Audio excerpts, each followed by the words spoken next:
அன்பு உள்ளங்களுக்கு வணக்கம். பருத்தி மூட்டை இதுக்கு பேசாமல் கொடோனில் இருந்திருக்கலாம் அப்படிங்கிற டைலாக்கு எந்த பாண்டியன் ஸ்டோர் விருந்து கலைச்சாங்க பார்த்தீங்களா?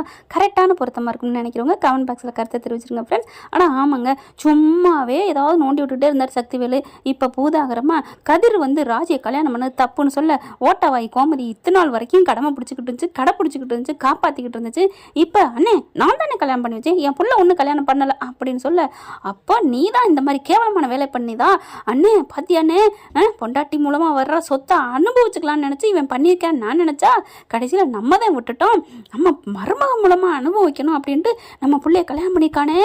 இப்போ பாருனே, அவன் நம்ம வீட்டுக்கு வந்திருந்தா நம்ம கோடீஸ்வரன் வீட்டுக்கு கல்யாணம் பண்ணி வச்சிருப்போம்னே அப்படி இப்படின்னு ஏற்றி விட முத்துவேலு நீ 1000 இருந்தாலும் நீ பண்ணு தப்பு அண்ணே, நான் அப்பெல்லாம் நினைக்கலனே. நம்ம பிள்ளை வீட்டுக்கு திரும்பி வந்தால் ஏதாவது ஆயிருமோ அப்படின்னு பயத்தில் தானே நான் கல்யாணம் பண்ணி வச்சேன். மற்றபடி எந்த கெட்ட நோக்கமும் எனக்கு இல்லைனே. உங்கள் சொத்து பக்கத்தெல்லாம் எனக்கு தேவையில்லைனே அப்படின்னு கோமதி சொல்ல, இங்கே பார் 1000 சொன்னாலும் சரி நீ பண்ணது தப்பு அப்படின்னு சொல்கிறாங்க. இனிமேல் உன் குடும்பத்துக்கு என் குடும்பத்துக்கும் அதான் சொல்கிறேன்லங்க, ஆரம்பித்த இடத்துக்கே மறுபடியும் வந்துட்டாங்க. மறுபடியுமா அப்படிங்கிற அளவுக்கு இப்போ எல்லாம் குலாப்சல் ஆயிடுச்சு. எல்லாம் கையா முயன்னு கத்திட்டு போகிறாங்க. அப்படியே ஆத்தா நெஞ்சு பாட்டி நெஞ்சில் இடி இறக்குன மாதிரி இருக்குது. அட பாவீங்களா, ஒன்று சேருவீங்கன்னு பார்த்தா இப்படி பிரிஞ்சிட்டீங்களேடான்னு வயிறெறிய வெளியில் வராங்க. ஆனால் பாண்டியனுக்கு பார்த்தீங்கன்னா இப்படியே ஒரு மாதிரி ஆயிடுறாங்க. பொண்டாட்டி நமக்குள்ள இது வரைக்கும் எந்த பொய்யும் மறைச்சதில்லை அப்படின்னு நினச்சிக்கிட்டு இருந்தாரா, எந்த உண்மையும் மறைச்சதில்லை, எந்த பொய்யும் சொன்னதில்லைன்னு நினச்சிட்டு இருக்க மத்தியில் இப்படி ஒரு பெரிய இடி. அப்பா அதுலேயும் பெரிய ஒரு பாதகத்தை பிளவுபடுற அளவுக்கு ஆயிடுச்சா என்னங்க அப்படின்னு எவ்வளோ சொல்கிறாங்க. வாயை மூடு, இனிமேல் உடஞ்ச கண்ணாடி தான் அப்படின்னு சொல்லிடுறாங்க. இப்படியே கையை முயன்னு வெளியில் வராங்க. அண்ணே அம்மா அப்படின்னு சொல்லிட்டு வரையிலே பார்த்தீங்கன்னா அங்கே தங்கமேல ஆத்தாக்காரியும் வர்றாங்க. அங்கே நடக்கிறதெல்லாம் வேடிக்கை பார்க்குறாங்க. ஓ இப்படியா, அப்போ ஏம்மா மகராசி, என் புள்ள ஒரு பொய் வாழணுங்கிறக்காண்டி ஒரு பொய் சொன்னேன்னு எப்படிலாம் கொதிச்சு போய் கோர்ட்டு வரைக்கும் போனீங்க. இப்போ ஓன் பிள்ளைன்னு மட்டும் உன் அப்பை மட்டும் சொத்தை நலுக்குங்காமல் அள்ளிட்டு போகிறதுக்கு தெரியாமல் கல்யாணம் பண்ணி வச்சியா? இது எந்த ஒரு நியாயம் அப்படிங்களே. இங்கே பாரு மரியாதை போ அப்படின்னு சரவணன் பயங்கரமாக கத்துறாரு. நல்லா தெரிஞ்சு போச்சே என்ன, கோர்ட்டில் நீங்கள் அவங்களுக்காக சாட்சி சொன்னீங்களே, இப்போ பார்த்தீங்களா உங்கள் குடும்பத்தையே வளைச்சி போட்டிருக்காளுங்க அப்படிங்கள. இந்தா போ அப்படின்னு சொல்லிட்டு அவங்க போயிடுறாங்க. இதை நான் விட மாட்டேன், இதை நான் கண்டிப்பாக கோர்ட்டுக்கு கொண்டு போவேன் அப்படின்னு சொல்லிட்டு, இங்கே பார் என் பிள்ளைய இப்போவே நீ ஏற்றுக்கோ, இல்லை உங்களை சந்தி சிரிக்க வச்சிருவேன் அப்படின்னு சொல்ல, இங்கே பாரு மரியாதை போயிடும், அவ்வளோதான் உனக்கு, நாங்களே ஏற்கனவே டென்ஷனில் இருக்கோம் அப்படிங்கிற மாதிரி சரவணன் கதிர் கோமதி எல்லாரும் கத்தி வரட்டி விட்டுறாங்க. மயிலும் அவங்க அம்மாவும் கிளம்பி போகிறாங்க. மயில் போகல மாமான்ட்டு சொல்லிட்டு போகுது வழக்கமாக மாமூல. அப்புறம் போயிடுறாங்க. அடுத்து கோர்ட்டுக்கு வர சொல்கிறாங்க. எல்லாரும் போயிடுறாங்க. இந்த பிள்ளை கோமதியை பற்றி 4 கழுவுறாங்க வக்கீல். ஏமா 80 பவுன் நகைன்னு சொல்லிட்டு போலி நகையை போட்டியா அப்படிங்கிறாங்க. இல்லைங்க அதான் நாங்கள் சொல்லிட்டோமே. எப்போ சொன்னீங்க? போலீஸ் ஸ்டேஷனில் வச்சு தான் சொன்னோம். அதை சொல்லலாமா, கல்யாணத்துக்கு முன்னாடி போலி நகை தானே போட்டிருக்கீங்க. ஆமாங்க அது அவங்களுக்கு ஏற்கனவே தெரியும்னு சொல்கிறியா? ஆமாம் அதான் தெரியாதுன்னு உன் மகளே சொல்லிருச்சே.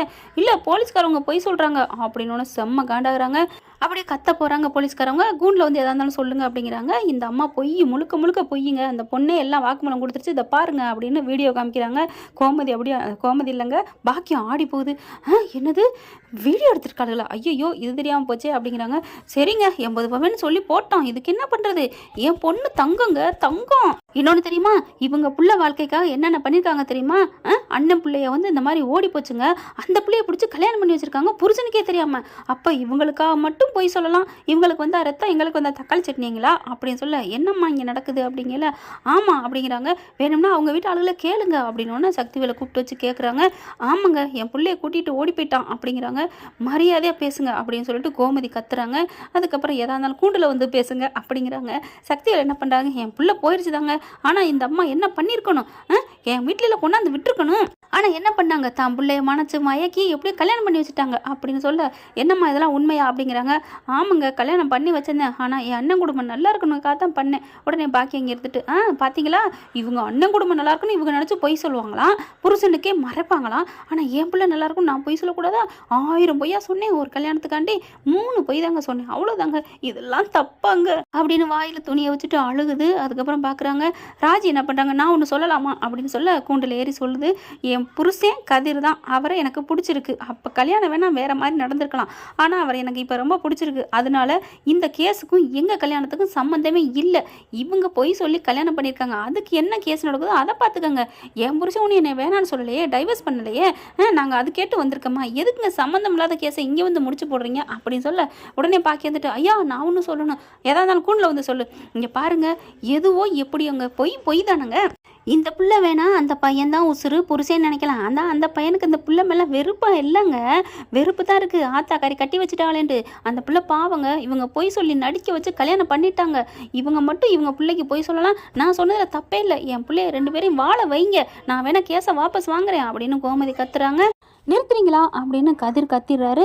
யார்ப்பா அது அப்படின்னு பார்க்க, எதா இருந்தாலும் கூண்டில் வந்து சொல்லுங்கள் அப்படிங்கிறாங்க. கூண்டுக்கு வராரு கதிர். வந்துட்டு இங்கே பாருங்கள், யார் சொன்னா என் பொண்டாட்டி மேலே விருப்பம் இல்லைன்னு? என் பொண்டாட்டி தான் எனக்கு உயிர், அவள் தான் எனக்கு எல்லாம். ராஜி நானும் உண்மையாகவே லவ் பண்ணுறோம். கல்யாணம் வேணால் தப்பாக ஏற்குமாறாக நடந்திருக்கலாம், ஆனால் எங்கள் அம்மா அன்னைக்கு எனக்கு விருப்பம் இல்லாமல் தான் பண்ணி வச்சாங்க. அதுக்காண்டி அப்படியே இருந்துட முடியுமா? எனக்கு என் ராஜி அவளோட குணம் பழக்கம் வழக்கம் எல்லாம் பிடிச்சி போச்சு. அதே மாதிரி அவளுக்கு என்ன பிடிச்சி போச்சு? இந்த ஜென்மம் இல்லை, எத்தனை ஜென்மம் எடுத்தாலும் ராஜி தான் என் பொண்டாட்டி, நான் தான் அவளுக்கு புருஷன். ராஜி உனக்கு என்ன சொல்கிற அப்படின்னு சொல்ல, அப்படியே கீழே இறங்கி வாங்க அப்படிங்கிறாங்க. சொல்லிட்டு இறங்கி வராரு. ராஜி அப்படியே ஓடி வந்து கதிரை கட்டிக்கிறாங்க. கதிர், என்ன உனக்கு பிடிச்சிருக்கா? என்னக்கு ராஜி இப்படிலாம் சொல்கிற? I love you Raji, I love you அப்படின்னு சொல்லிட்டு 2 பேரும் கட்டிக்கிறாங்க. பார்த்தா அவ்வளோ ஒரு சந்தோஷம் தாக்கலை கதிருக்கு. ராஜிக்கு ரொம்ப ஹாப்பி ஆகுது.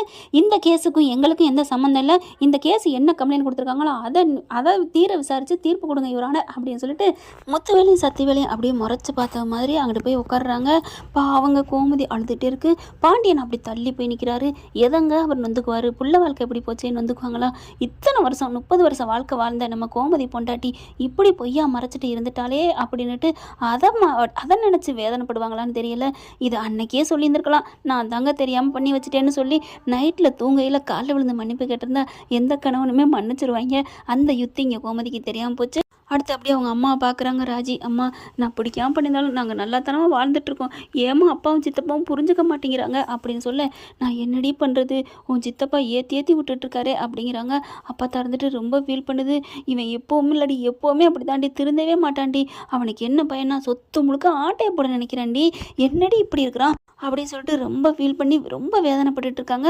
அடுத்து இங்கே கோர்ட்டில் கேஸ் பார்த்தீங்கன்னா அப்படி இப்படின்னு போயிட்டுருக்கு. அதெல்லாம் முடியவே முடியாதுன்னு சரவணன் உறுதியாக இருக்காங்க. சரிங்க, இப்போ என்ன பண்ணலாம்? இப்போ அவங்க கேஸ் கொடுத்துருக்காங்க, ஒன்றும் பண்ண முடியாதே. நீங்கள் கொடுமைப்படுத்துறீங்கன்னு சொல்கிறாங்க, அதுக்கு என்ன பண்ண போகிறீங்க அப்படிங்கல. நாங்கள் எங்கெங்க கொடுமைப்படுத்தினோம்? அவங்க தாங்க முழுக்க போய் சொல்லியிருக்காங்க அப்படிங்கிறாங்க. நீதிபதியை குழம்பி போயிறாரு. சரி, அடுத்த வாரம் நான் வாய்தாவை தள்ளி வைக்கிறேன் அப்படின்றாங்க. அடுத்து அப்படியே பாக்கியம் பார்க்குது. வாடி, உனக்கு கண்டிப்பாக உன் புருஷனோட சேர்த்து வைப்பேன் அப்படின்னு சொல்லிட்டு வெளில வராங்க. வெளில வந்ததோட நில்லடி அப்படின்னு சொல்லிட்டு ராஜி அம்மா செம்ம காண்டாகிறாங்க. என்ன நினச்சிட்ருக்க அப்படின்னு சொன்னால், என்ன நினைக்கிறாங்க? உங்கள் குடும்பத்தை ஏமாத்திருக்காங்க, உன் நாத்தி குடும்பம், அவளை பற்றி நான் புட்டு வச்சேன் அப்படின்னு சொன்னோன்னா பாக்கியத்துக்கு ஒரு அரை கொடுக்குறாங்க. வடிவு பாலாருன்னு. என்ன நினச்சிட்ருக்க? என் நாத்தி குடும்பம் என்ன? என் நாத்தி குடும்பத்துக்கு கால் தூசி பெருவியாடி நீ என்ன அப்படிங்கிற மாதிரி பாக்கியம் பார்க்குது. இங்கே பாரு, இந்த இதெல்லாம் என்கிட்ட வச்சுக்காத. என் புருஷனு என் குழந்தைன்னு வேணா வேறு மாதிரி மாறி பேசலாம், ஆனால் நாங்கள் அப்படி இல்லடி. மாறி, நீ என்ன சொல்கிற? ஆமாக்கா, நானும் அப்படித்தான் அப்படின்னு சொல்ல, நீ ஃப்ராடு குடும்பம், உன் ஃப்ராடு குடும்பத்தை என் நாத்தனார் குடும்பத்தோட சேர்க்காத, சரியா? என் பிள்ளை ராணி மாதிரி வாழ்ந்துட்டுருக்கா.